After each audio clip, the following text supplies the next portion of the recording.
4 ships of the Royal Navy have been named HMS Dunkirk, after the Channel seaport of Dunkirk, France. HMS Dunkirk, 1656, was a 2-gun ketch captured from the French in 1656 and sold in 1660. HMS Dunkirk, 1651, was a 48-gun fourth-rate. She was launched in 1651 under the name Worcester, but she was renamed Dunkirk on the Restoration in 1660. She was rebuilt in 1704 and 1734, and was broken up in 1749.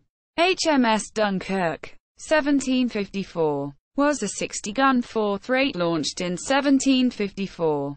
She was on harbour service from 1778 and was sold in 1782.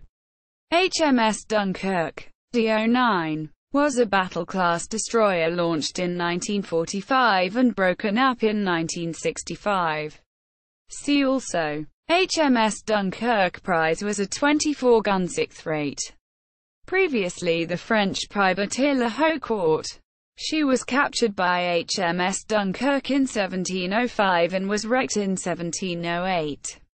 The French battleship Dunkirk was a French fast battleship of a similar name commissioned in 1937 and scuttled in 1942.